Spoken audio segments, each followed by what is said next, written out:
Welcome to the Human Archive. If you enjoy original science fiction stories about humanity finding its place among the stars, subscribe and join us for the next one. Now, let's begin. A Human Archive story. Chapter 1. Noise. Professor Klevan Rhyss had spent 31 years proving that the Sable Choir was not alive. The proof had been necessary because sailors kept insisting otherwise. The nebula pulsed. It changed. It reacted to ships. Electromagnetic storms rolled through its dark plasma clouds in patterns that looked almost deliberate. A vessel could cross one region safely, return 6 hours later under nearly identical conditions, and lose half its shielding to a resonance surge nobody had predicted. The first exploration crews had called the place haunted. Scientists corrected them. Then another ship disappeared. The Federation eventually settled on a more respectable word: unnavigable. Klevan hated that word almost as much as haunted. Nothing governed by physics was unnavigable in principle. It was only insufficiently understood. He stood inside the primary analysis chamber of research platform Vesper Arc and watched another theory fail. A probe had entered Corridor 9, exactly according to model. Its shield field remained inside approved limits. Local plasma density matched the forecast. Magnetic shear remained acceptable. Drive output was minimal. For 43 seconds, everything behaved. Then 3 regional field modes coupled. The probe's shield began oscillating. Energy fed back into the surrounding plasma. The resonance grew faster than the control system could damp it. The last telemetry packet showed the shield emitter drawing 6 times its rated transient load. Then the probe vanished. Klevan stared at the frozen display. Around him, the best physicists in the Federation began reviewing the data. No one panicked. They had done this before, too many times. The third mode coupling began earlier than projected, one researcher said. Only by 2.4 seconds, another replied. That is enough. It should not have been. Klevan opened the spectral record. Thousands of frequencies filled the projection. Most represented weak local oscillations. A few dominated. Others appeared briefly, interacted, and disappeared into turbulence. The equations describing them were elegant. The predictions were not. The chamber door opened. A human entered carrying a tablet and a black case. Klevan recognized Dr. Felicity Arbour from the Federation Exchange roster. Human resonance physicist. Specialty, nonlinear wave interaction. Secondary background, acoustic analysis. There was an additional cultural credential he had ignored. Former conservatory student. Instrument, cello. Humans documented strange things. Felicity stopped beside the main display. Klevan had skimmed the rest of Arbour's exchange file before her arrival. She had entered a conservatory at 17, left before completing the performance track, and transferred into physics after discovering that she preferred asking why a vibrating string behaved as it did to practicing the same passage until midnight. The cello had remained. So had the habits the conservatory taught her, listening for small deviations, holding several moving lines in attention at once, and noticing when a pattern felt wrong before she could explain why. Klevan had classified all of that as cultural background. He had not expected it to become laboratory equipment. Was that the test? Yes. Bad. The probe ceased transmitting. So bad. Klevan looked at her. That is an imprecise scientific category. It seems accurate. She studied the spectral display for several seconds. Then she tilted her head. Klevan knew that gesture. Humans made it when they were about to ask questions that produced paperwork. Felicity pointed at the sensor record. Can I hear it? Klevan waited. She waited too. You wish to hear what? The field data. It is electromagnetic telemetry. I know. There is nothing to hear. Map the frequency relationships down into audible range. Klevan's secondary eyelids closed. Why? Because I have ears. That is not a scientific argument. No. It's a hardware description. One of the younger Federation researchers hid amusement badly. Klevan looked back at the destroyed probe's telemetry. We possess spectral visualization of significantly greater precision than human auditory perception. I believe you. Then hearing it adds nothing. Maybe. Klevan disliked that word. Felicity set down the black case. What was the probe doing immediately before failure? Exactly what we predicted. Then maybe looking at it exactly the same way again isn't our best use of the afternoon. Klevan stared at her. Humanity had joined the Federation's scientific exchanges only a few years earlier. They were competent. Annoyingly so, they also displayed a cultural habit of dragging metaphors into technical work and then behaving surprised when everyone else objected. Klevan opened the conversion software. Very well. Felicity smiled. The electromagnetic spectrum shifted downward by dozens of orders of magnitude, preserving the relative ratios among the dominant field modes. The chamber speakers activated. At first, Klevan heard noise, a deep wandering hum, a higher oscillation drifting over it, thin whistles, clicks generated from abrupt transient spikes. The auditory representation was crude compared with the visual model. Felicity's expression changed. Her smile disappeared. She stepped closer to the display. Play the last 30 seconds again. Klevan did. The hum returned, then the higher oscillation. Then another frequency slid slowly downward. The probe entered, the frequencies tightened. Felicity raised one finger. There. Klevan paused the recording. What? She looked at him. It resolved. That is not terminology used in field theory.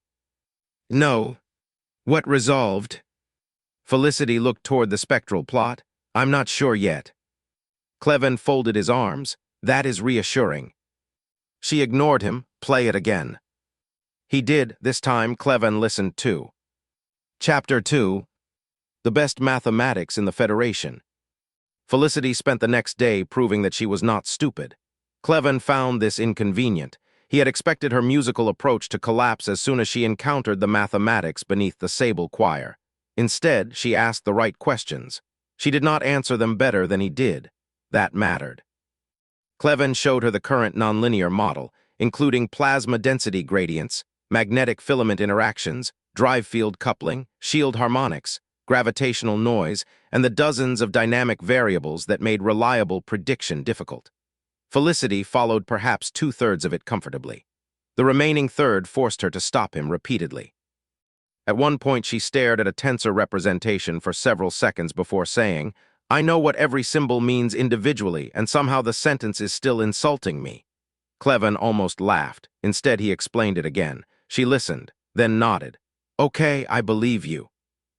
You do not understand the derivation. No. Then why believe it?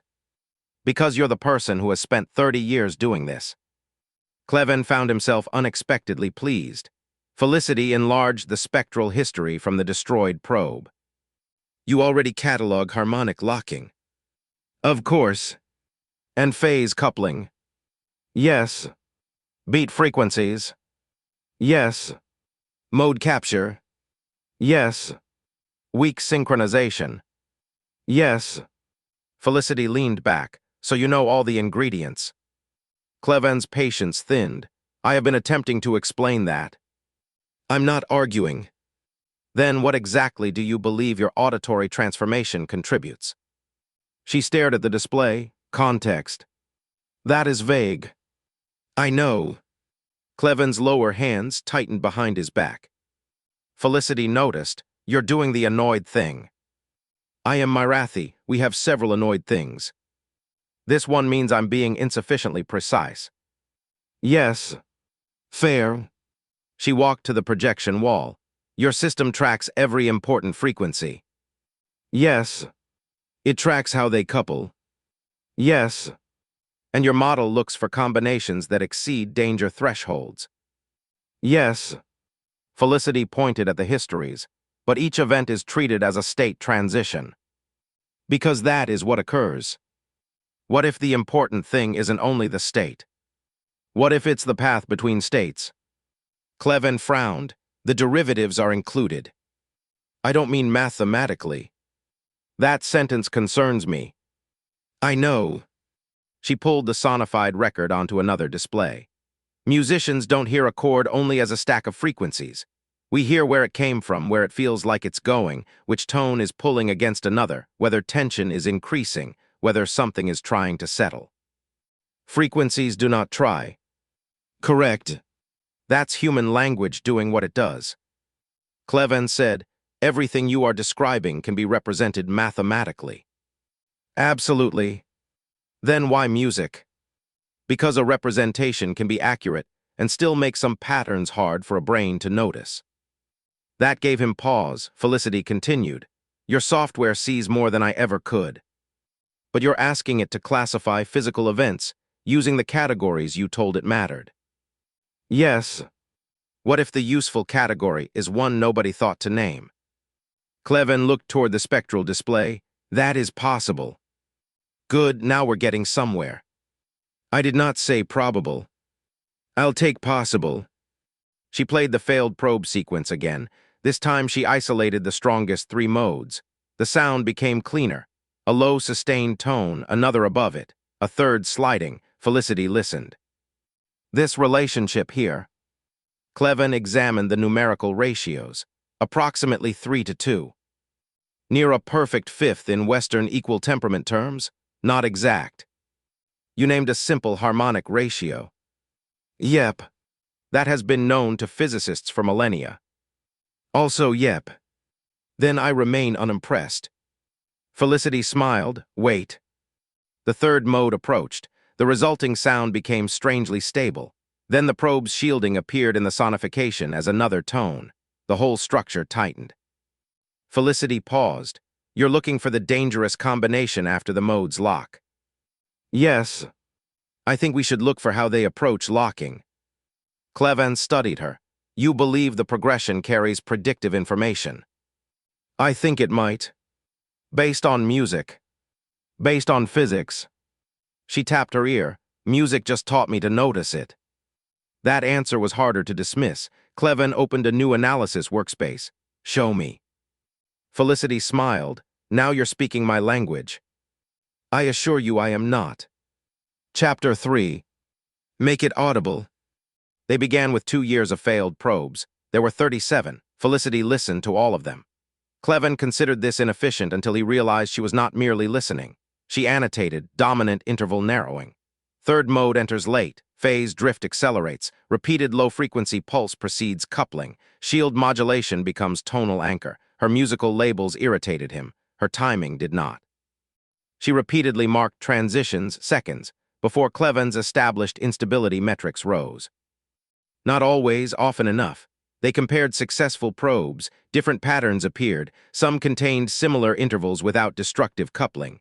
Others displayed strong harmonics that never locked. Felicity frowned through those. What? They sound unfinished. Klevan resisted the urge to reject the phrase. Define unfinished. She gestured. The tones approach a stable relationship, but one keeps drifting. Nothing settles long enough to build. Klevan pulled up the phase data. She was right. The frequency ratios looked dangerous. The phases never aligned long enough for significant energy transfer. He said, that is mode slippage. Sure. You could have identified it visually. I didn't. Klevan looked at her. Felicity shrugged. That's the point. By the third day, she had built a crude musical taxonomy. Cadence did not mean what musicians normally meant. She used it for recurring frequency convergence followed by phase stabilization. Suspension described one oscillatory mode remaining offset while 2 others approached lock. Beating referred to what physicists had always called beating. Klevan allowed that one. Countermotion described paired modes drifting in opposite directions toward a shared ratio. He objected to most of the names. Felicity kept them anyway. Then she found a pattern. 11 destructive events showed it. 2 dominant modes approached a low-order harmonic ratio. A third mode drifted gradually toward them. Phase alignment accelerated only after the third entered a narrow frequency band. The ship's field then became a fourth oscillator and tipped the system into rapid constructive coupling. Klevan stared at the data. This is already represented in the model. Yes. Then why did the model not predict it? Because the individual thresholds stay safe until almost the end. Klevan opened the weighting functions. Felicity pointed. You're treating that third mode as weak until it starts contributing significant energy. Correct. What if its importance isn't its energy? What if it's changing the relationship between the other 2? Klevan's eyes narrowed. He began calculating. Hours passed. Felicity eventually opened the black case she had carried into the laboratory on her first day. Inside was a compact human cello with a collapsible carbon composite neck. Klevan stared. You brought an instrument into a Nebula research station. I was supposed to be here 6 months. Do humans normally carry large, resonant wooden objects into laboratories? It's not wood. That was not the important part. She sat and played quietly while he worked. Klevan intended to object. Then he realized the simple, sustained tones were less distracting than conversation. He returned to the model. The weak third mode mattered, not because it carried large energy. Because its phase influence created a temporary basin of synchronization. Once the two stronger modes began settling toward that structure, a sufficiently stable ship field could complete the lock. Klevan sat very still. Felicity stopped playing. Well. He looked at the mathematics. You were not entirely wrong. She grinned. That must hurt. Deeply. Chapter 4. The first prediction. The next probe was called Vesper 38. Klevan insisted on a standard configuration. Felicity agreed. They were not yet changing how ships interacted with the nebula, only predicting. The target region lay along a dense magnetic filament where previous probes had experienced severe field amplification. The conventional Federation model assigned a 32% probability of dangerous resonance during the planned crossing window, too high for crude navigation. Acceptable for a probe, Felicity sat at the sonification station wearing human headphones. Klevan considered the headphones unnecessary. She claimed they helped concentration. Commander Oswin Peake stood behind them. He had arrived aboard the human research vessel Helix Wake 2 days earlier to support the experiments. Klevan liked him because he did not pretend to understand the physics. "What's the current bet?" Oswin asked. Klevan said, "There is no bet." Felicity lifted one side of her headphones. Klevan thinks 32% chance of trouble. That is what the model estimates. Oswin looked at Felicity. "And you?" She listened. "Ask me in 3 minutes." The probe entered the outer edge of the filament. Sensor frequencies shifted into the audible mapping. Klevan watched the phase portrait. Felicity listened. One low mode wandered. Another climbed. A weak third oscillation appeared. Felicity raised one hand. "There it is."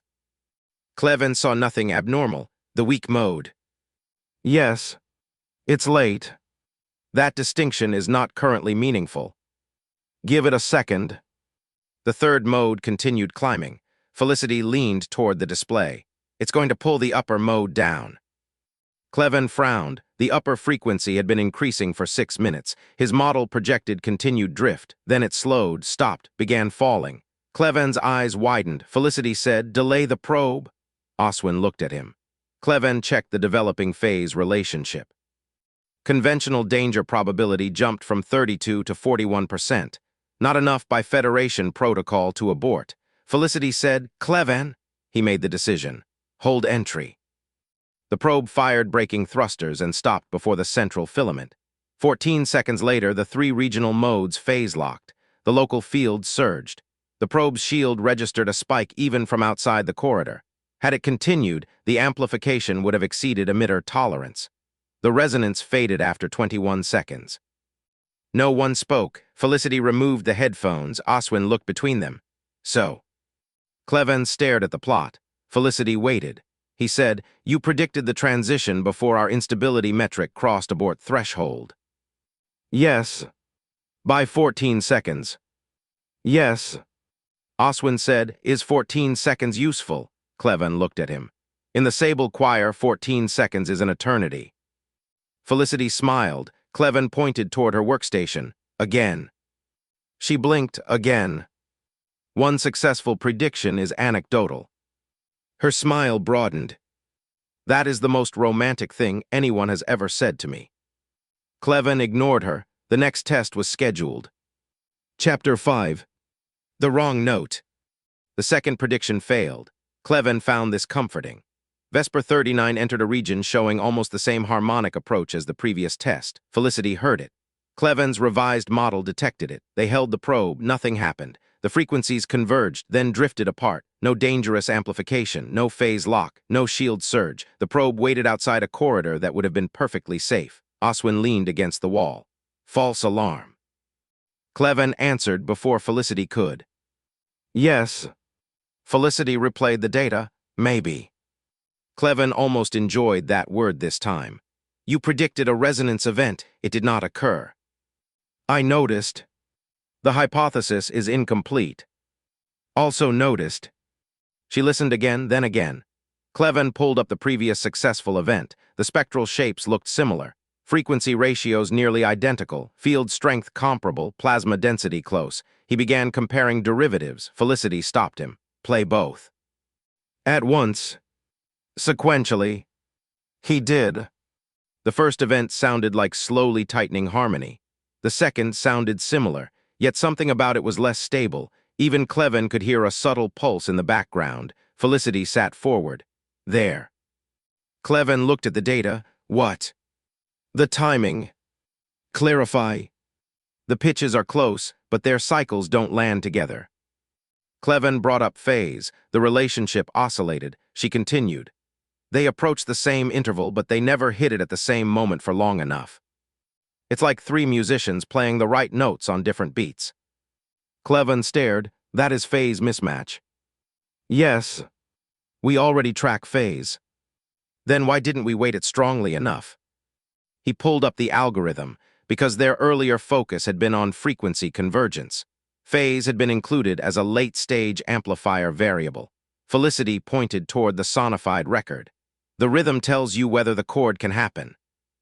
Klevan looked at her. You are adding more music. Felicity sighed.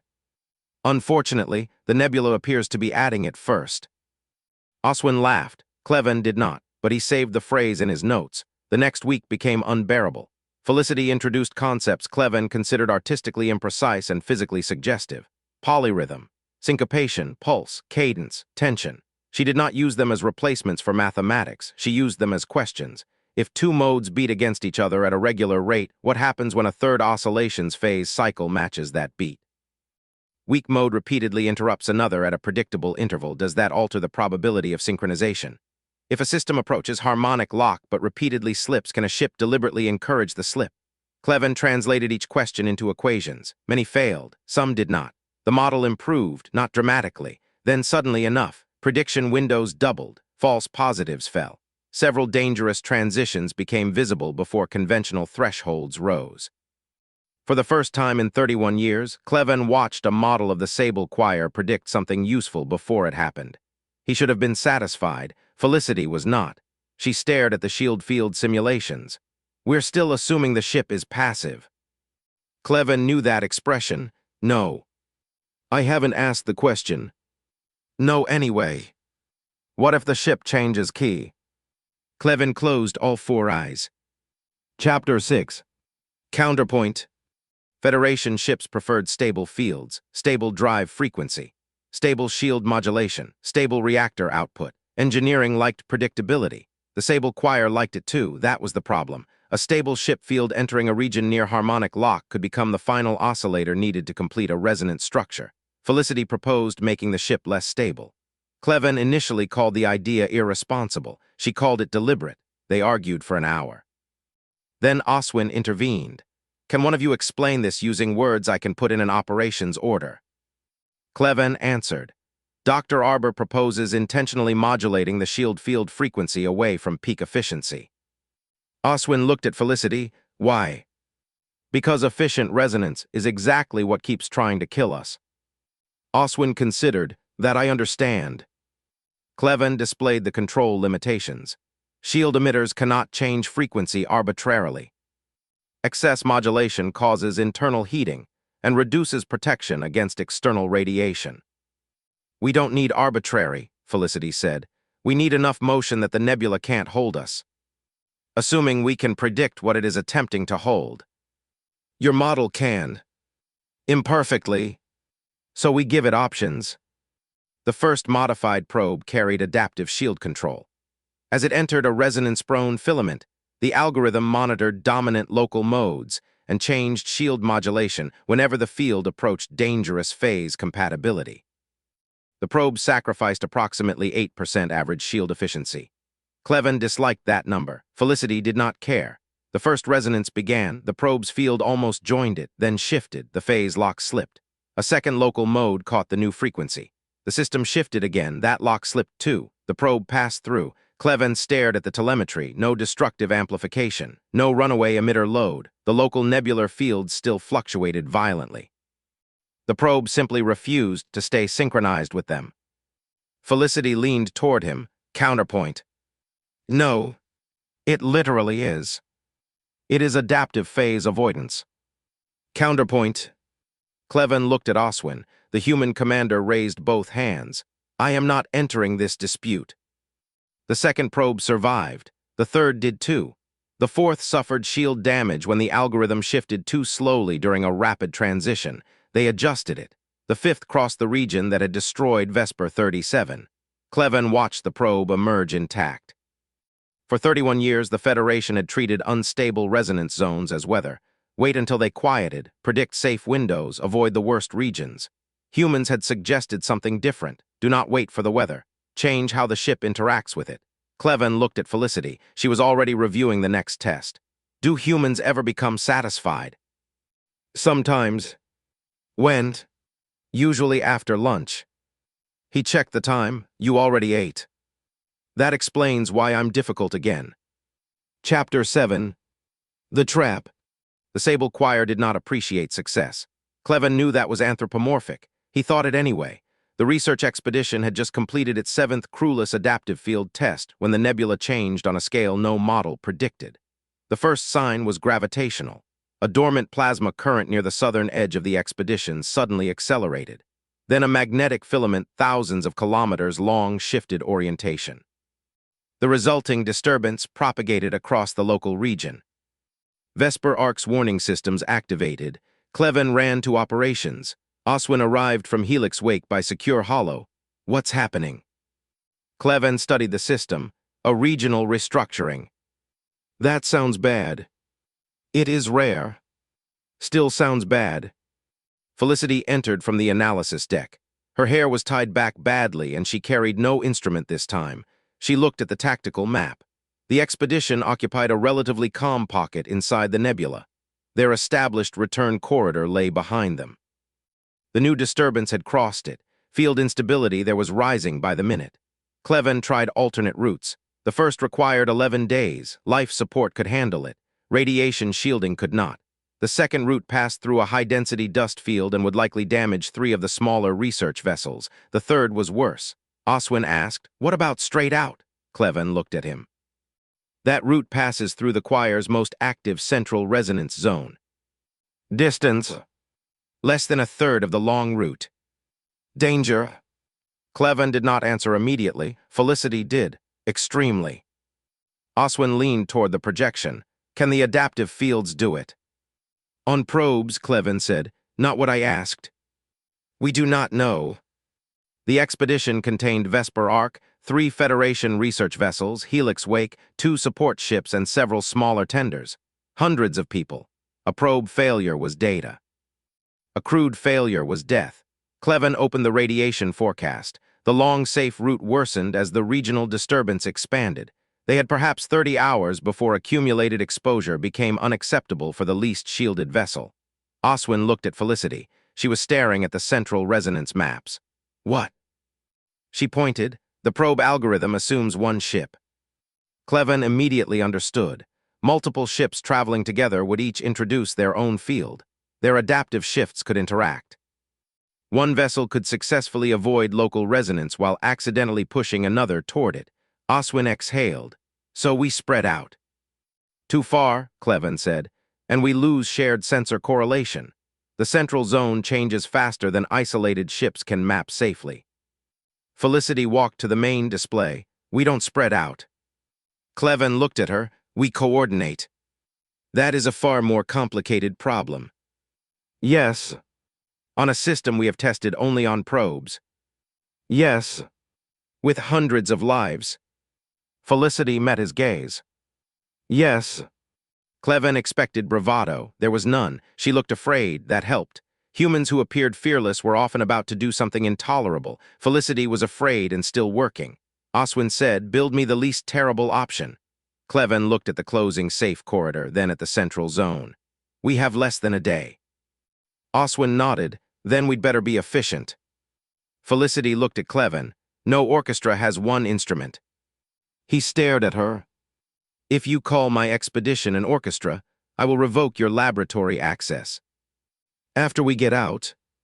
Immediately after. Deal. Chapter 8. The score. The solution began as an argument. Every ship received the new harmonic prediction software. Every ship received independent adaptive shield control. That was the easy part. The difficult part was preventing those controls from fighting one another. Klevan modeled the convoy as a coupled oscillator network. The result was unpleasant. If every vessel independently avoided local resonance, their field changes created enough moving interference that the system became more chaotic. Felicity listened to a sonified simulation and shook her head. They're stepping on each other. Klevan objected automatically. That phrase has no mathematical value. It means they're all trying to occupy the same space in the pattern. That is better. Still music. He ignored her. They assigned frequency envelopes. Helix Wake would carry one modulation range, Vesper Arc another. The smaller ships would occupy bands selected to minimize mutual reinforcement. When one vessel shifted, nearby ships would know before responding. Klevan built coupling constraints. Felicity built relationships. She began writing sequences on a secondary screen. Oswin joined them 12 hours into the work. He stared at the display. Rows of ship names appeared beside colored waveforms and timing marks. What am I looking at? Klevan said, a coordinated phase control matrix. Felicity said, a score. It is not a score. Oswin looked at the alternating entries. Different ships come in at different times. Yes, Felicity said. They maintain separate frequency ranges. Yes. They adjust based on one another. Yes. He nodded. I'm calling it a score. Klevan stared at both humans. This is why your species has so many unnecessary words. Felicity smiled. We also have conductor. No. Oswin laughed. Then the joking stopped. They ran simulation after simulation. Several failed catastrophically. One predicted that the support ship Tenacious Inquiry would amplify a regional field enough to overload Vesper Arc. They changed the sequence. Another trapped Helix Wake between two shifting modes. They changed it again. By the 20th hour, Klevan's eyes hurt. Felicity's voice had become hoarse. Oswin had stopped pretending coffee was enjoyable. The final simulation succeeded 6 times out of 10. Klevan hated those odds. The radiation model for waiting was worse. He gathered the ship captains remotely. Nobody liked the plan. A Federation captain asked whether the human music analogy was actually controlling navigational decisions. Klevan answered before Felicity could, no. She looked at him. He continued. The control system is based on measured electromagnetic interactions, phase coupling, and predictive field modeling. The captain relaxed. Klevan added, Dr. Arbour's musical framework identified several of the relationships the model now uses. The captain became tense again. Felicity hid a smile. Oswin said, call it whatever helps you sleep. We enter in 3 hours. After the meeting, Felicity looked at Klevan. You defended me. I defended the mathematics. Of course. Do not make this sentimental. Wouldn't dream of it. Klevan looked toward the Sable Choir. The central region flickered across sensors like a storm made of equations. 3 hours later, they entered. Chapter 9. Into the choir. The first 10 minutes were easy. Klevan distrusted them immediately. The convoy entered in a narrow, staggered formation.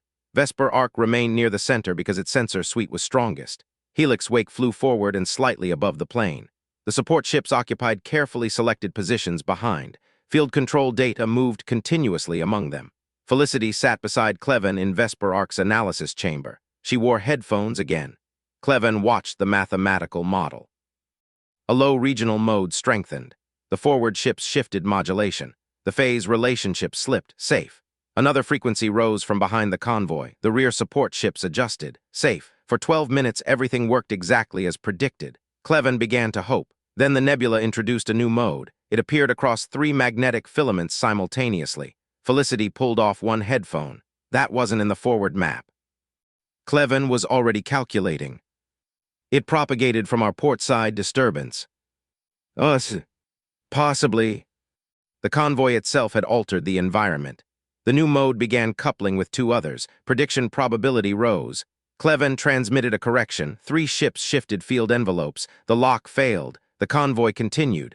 Oswin's voice came through operations. Still alive. Felicity answered, please don't make that the official mission report. No promises. The next transition came faster, then another. The entire nebular spectrum seemed to tighten. Felicity listened. Her fingers moved unconsciously against the table as though playing an invisible instrument. Klevan noticed. Are you counting? Yes. What? The pulse under the high band. He isolated it. A low-frequency oscillation repeated irregularly. Felicity said, "It's not irregular." Klevan examined the timing. It varies. Patterned variation. He ran correlation. She was right. The interval shortened in a repeating cycle, a polyrhythmic relationship with another regional mode. Klevan fed it into prediction. The danger map changed. A corridor that had appeared safe was about to become unstable. He redirected the convoy 30 seconds before the field surged. Oswin did not ask why. Ships turned. Behind them, the abandoned corridor lit with resonance. A support captain swore over comms. Felicity whispered, "That would have been us." Klevan looked at her. Yes. They continued. The central zone waited ahead.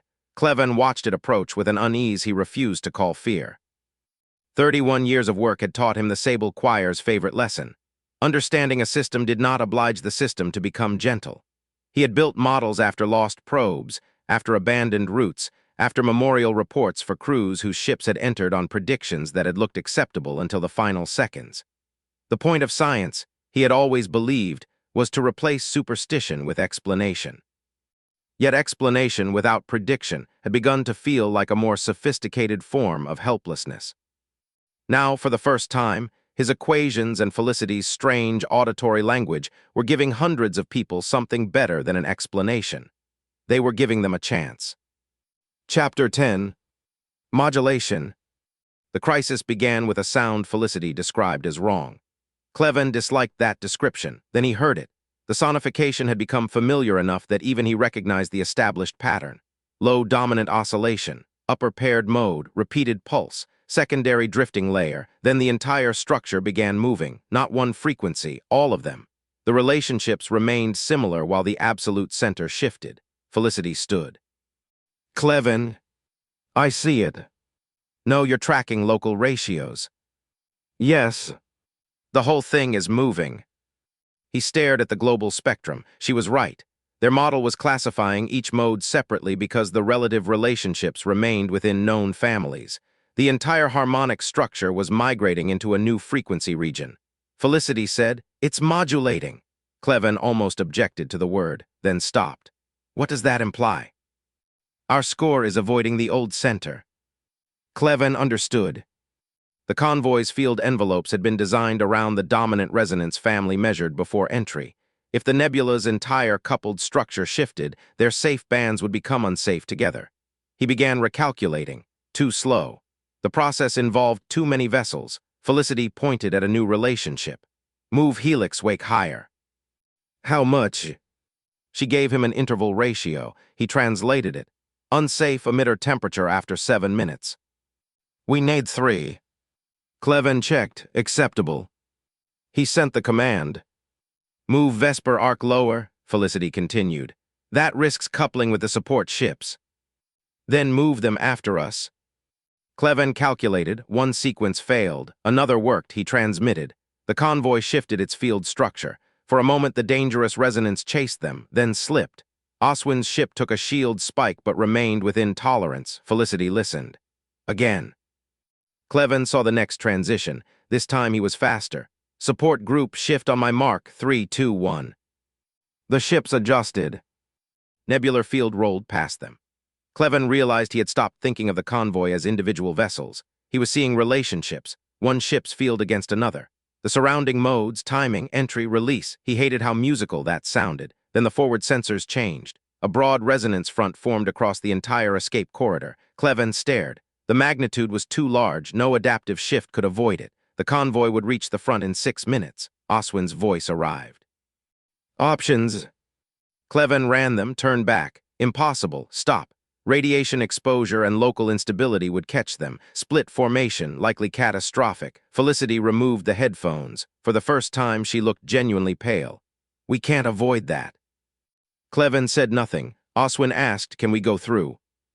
No, Klevan answered. Felicity stared at the fleet field map, then at the forming resonance. She whispered, "Maybe we're asking the wrong thing." Klevan looked at her. "What? We keep moving ourselves out of the pattern." "Yes. What if we move the pattern?" Klevan felt every part of his scientific judgment rebel. "You propose altering a resonance structure spanning millions of cubic kilometers. Not the whole nebula. Then what? Just the bit trying to kill us." Chapter 11. Conduct. Felicity's idea was impossible in the large. Klevan proved that in 12 seconds. It was possible in the small. That took 38 seconds. The convoy could not overpower the resonance front. Its ships did not possess enough field energy. But the front was not solid. It was a self-reinforcing interference structure. Shift one part at the right moment and the rest might follow. Klevan ran the coupling model. If we push the leading phase boundary sideways. Felicity nodded.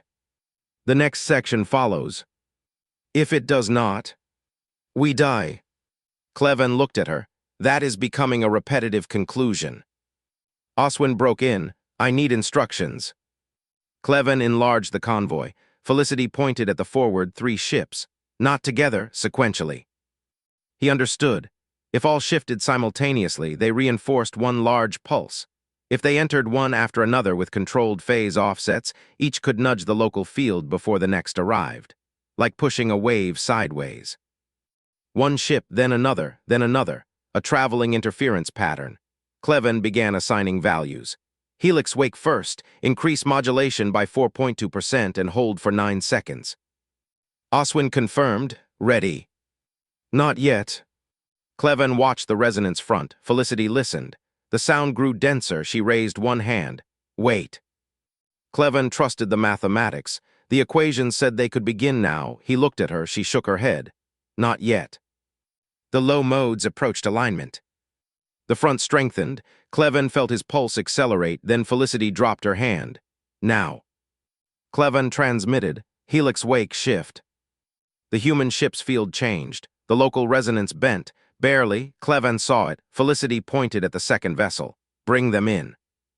Klevan gave the value. The second ship shifted. The bending increased. A third followed. The resonance front moved sideways by a measurable amount. Oswin's voice came over the channel. You're making a hole. Not yet, Klevan said. Felicity listened. Rear group needs to stay out. Klevan checked. She was right. Their current phase would cancel the developing corridor. He held them. Vesper arc entered the sequence. Its larger field had more influence. Klevan adjusted. The resonance buckled. A narrow lower energy region appeared. Not safe, safer.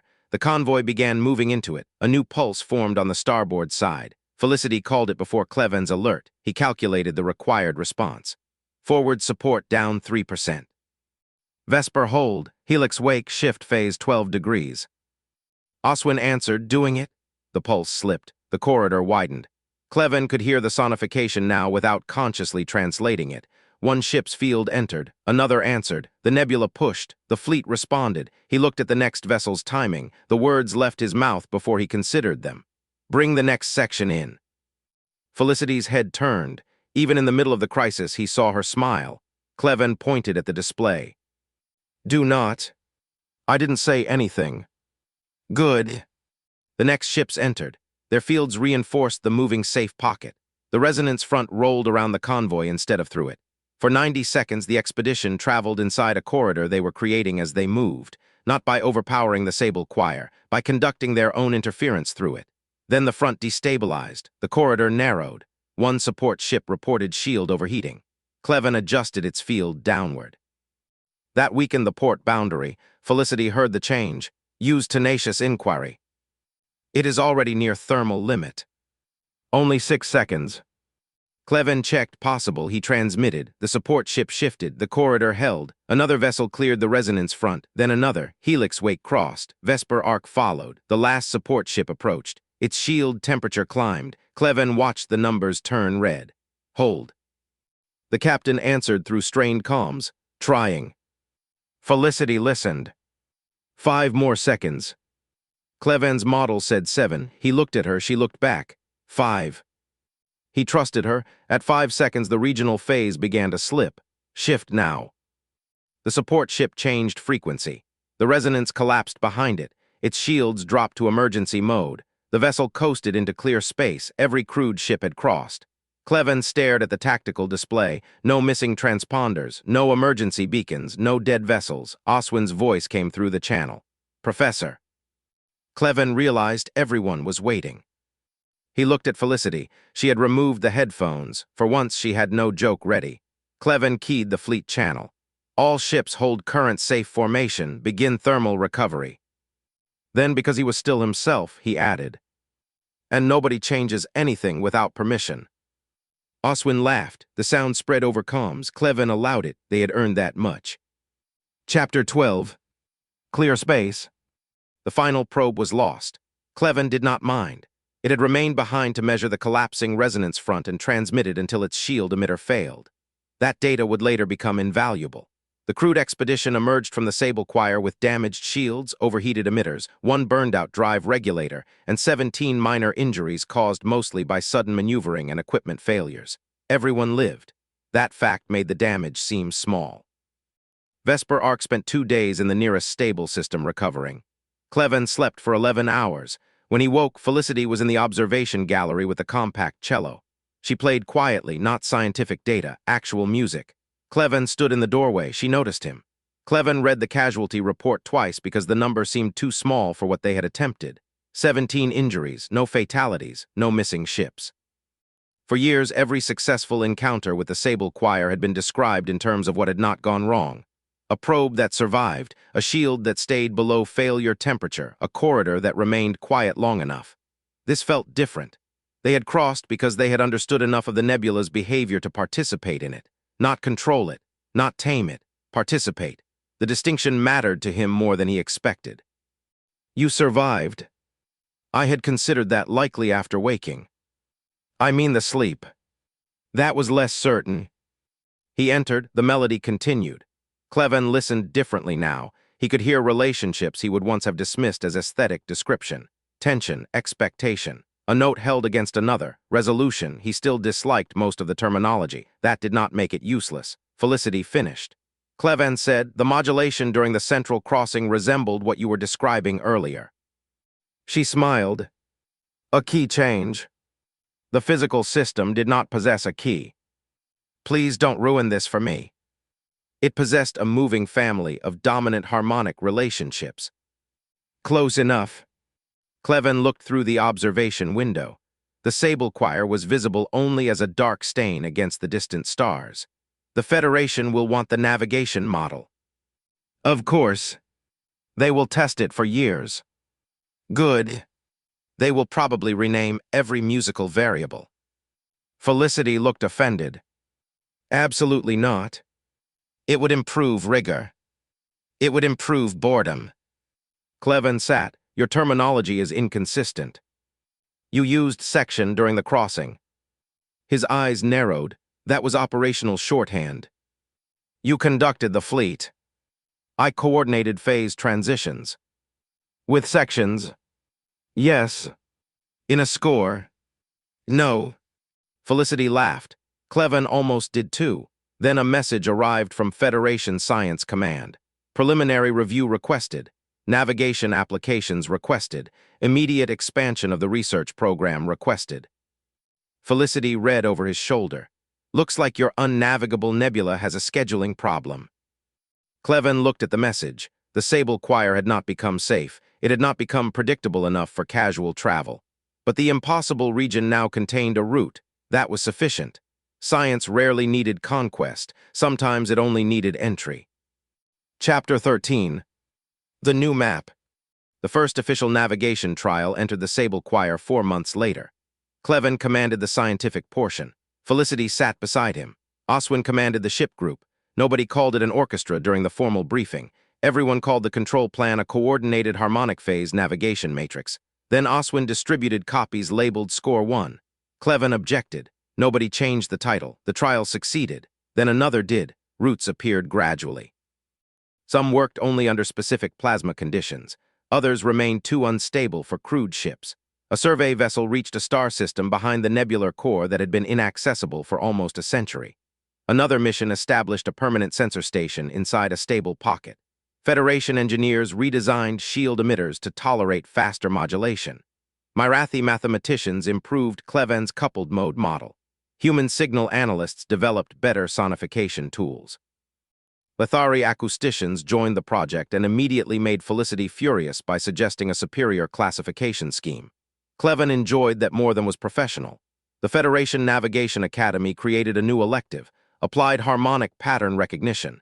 Klevan objected to being assigned as an instructor. Science Command ignored him. Felicity volunteered to guest lecture. Science Command accepted immediately. The first class contained physicists, navigators, engineers, signal analysts, and 3 musicians. Klevan stared at the musicians. Why are they here? Felicity said because they have ears. He considered removing her from the course, then remembered where this had started. He allowed them to stay. Chapter 14. Listen. 6 months later, Klevan stood before a room of graduate researchers and displayed a new spectral dataset from the Sable Choir. The students worked in silence. One Mirathi physicist raised a hand. The dominant modes are approaching a low-order ratio, but phase stability remains insufficient for dangerous coupling. Good, Klevan said. What happens next? The student examined the display. The upper mode continues drifting. Probably. Another student suggested a transient third-mode interaction. Klevan nodded. Possible. Nobody saw it. That pleased him. He activated the sonification. The room filled with a low, pulsing tone. A second hovered above it. A third appeared faintly beneath the noise. Several students looked uncomfortable. Mirathi education did not usually involve listening to equations. Klevan stood quietly. The pattern repeated, then changed. He heard it, a subtle interval tightening. The lower pulse landing slightly earlier each cycle. The weak third mode beginning to pull. Klevan lifted one hand. There. The students stared at him. He replayed the section. This time they listened more carefully. Felicity stood in the doorway. She had arrived without announcing herself. Klevan ignored her. The recording reached the transition again. One student finally leaned forward. Oh. Klevan paused. What? The third mode isn't getting stronger. No. It's changing when the other two meet. Klevan nodded. Exactly. Felicity smiled from the doorway. You heard it. Klevan gave her an irritated look. Then reached for the controls. Play it again.